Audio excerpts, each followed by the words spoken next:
जब से touch mobile आम हुआ हर इंसान तक पहुंचा, वैसे ही बेहयाई भी फैल गई।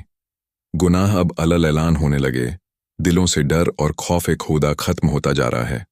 याद रखो, जिस तरह सदका जारियां होता है, वैसे ही गुनाह जारियां भी होता है। जितने लोग तुम्हारी शेयर की गई वीडियोस देखेंगे, उन सब का वबाल भी तुम पर होगा। मौत का कोई वक्त मुकर्रर नहीं। तुम्हारे मरने के बाद भी अगर तुम्हारी फैलाई गई बेहयाई बाकी रही, तो तुम्हें उसका अजाब मिलता रहेगा। गुनाह करके क्यों अपने खिलाफ खुद गवाह बनाते हो? क्या तुम्हें अपने आप से मोहब्बत नहीं? यह दुनिया तो चंद रोज़ा है, एक मुसाफिर की तरह गुजर जाएगी। असल जिंदगी तो आखिरत की है, जो हमेशा बाकी रहेगी। हम गुनाह करते वक्त यह तो कहते हैं कि अल्लाह गफूरुर रहीम है, मगर यह क्यों भूल जाते हैं कि अल्लाह का एक नाम अल कहहार भी है। अल्लाह रब्बुल इज़्ज़त हम सबको सही मायनों में दीन समझने की तौफीक अता फरमाए। आमीन। अगर वीडियो अच्छी लगी हो तो चैनल को सब्सक्राइब ज़रूर करें।